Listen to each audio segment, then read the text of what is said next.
It is with sincere apology. What's up, guys? Mr. Dan here, back with another Wild Eye Wednesday review. I love that opening there, the Wild Eye opening for this film. Today's film, as you can see, is the Baylock Residence. Originally I was going to do Death to Metal, but I see some people have reviewed that recently, so I'll probably get to that eventually. You can check out Echo Cero's review of that if you want to. And then I actually have discovered that a number of our friends have reviewed this film going back a year to 2 years. This is a 2019 film. And if you want to check out the reviews of Horrific Nightmares JM, Hobbs Horror, or Bronco Juggalo, please go ahead and do that. They were all excellent. And typically I don't watch other reviews before I do mine, but I knew in this case, after watching the film, that there's not a lot you can really get into with this film. I'm gonna pause that for a minute. Crispy's Curse, what the heck? That's I believe that's Sarah Wynn Cordes. She's one of the actresses in the film. This is basically a ghost story by writer-director Anthony Winsome. Previously, I had covered the Ashcroft Entity, written and directed by Mr. Winsome, and also starring Kelly Goody, who appears in this film, along with Sarah Wynn Cordes. They are the two main actresses in this film. Now, Sarah Wynn Cordes is going to be involved in two upcoming films from Anthony Winsome. She will be starring in both of them.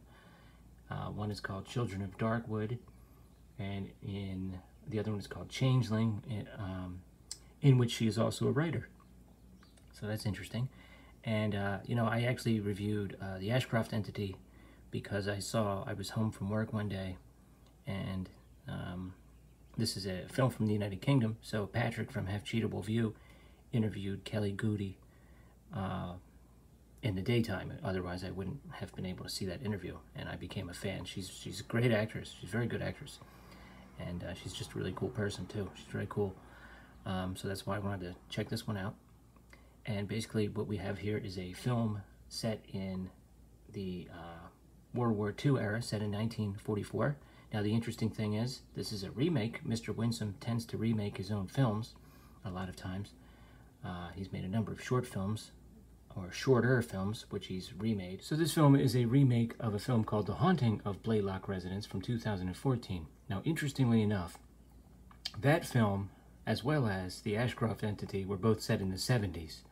This film is set in 1944, as I said, and this is something that this director is very good at. The set design, the clothing in this film, the cars.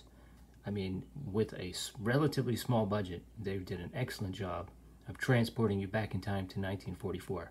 I mean, there are air raid sirens. This is in the United Kingdom, during the final days of the war. You hear that the D-Day invasion has started, but they're still being hit with rockets and so forth. So you hear air raid sirens going off. Now, there's one sort of establishing shot they do where the character Patricia, played by Kelly Goody, looks down the street, and there's some planes flying overhead, and there's some buildings on fire in the background, and that is done with some kind of CGI.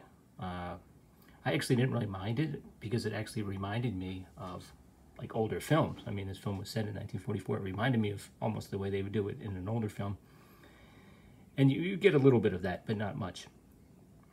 At any rate, plot-wise, this woman moves to a house in the country because her sister has passed away, and the housekeeper, Annabelle, is residing there and kind of fills her in on what happened. And it's basically the story of the two of them dealing with some sort of ghostly activity that ties into her late sister, her late sister's husband, and some things that aren't quite right about the house. There's some things they find out about the house physically later in the film. And that's about all I'm going to say. This is a slow burn. Anyone that reviews this will tell you, this is a slow burn. It is 90 minutes long. So make sure you're ready to pay attention. Okay, you're in the mood for something kind of atmospheric, something that is a slow burn. There's pretty decent amount of action in the last 15 minutes, but it does take a while to get there, and you kind of have to be in the mood for it. If you like the Ashcroft Entity, I think you would like this. I definitely recommend this film. Like I said, well acted, well made. Set design was great. I mean, heck, if anybody's looking for a good sort of set designer, I mean, Anthony Winsome on a bigger budgeted film would do a great job. Very ambitious. I'm a car guy. I like old cars. One thing about old cars is when you have a movie like this and you presumably borrow them from people, they tend to always be shiny and new. I mean, I guess you can't borrow a classic car from someone and then dirty it up. You know, that wouldn't work. But eventually, one of these days, I'd like to see a movie that actually has old cars that look like they've been a little more, you know, used and sort of broken in, especially during with World War II going on. But you know, I'm sure that couldn't have been helped, really. So, you know, if you like a slow burn, an atmospheric film, this is for you. And thanks a lot. I appreciate you guys watching. I'll probably skip next Wednesday, but I'm going to try to come back the Wednesday after that for Wild Eye Wednesday. Thanks.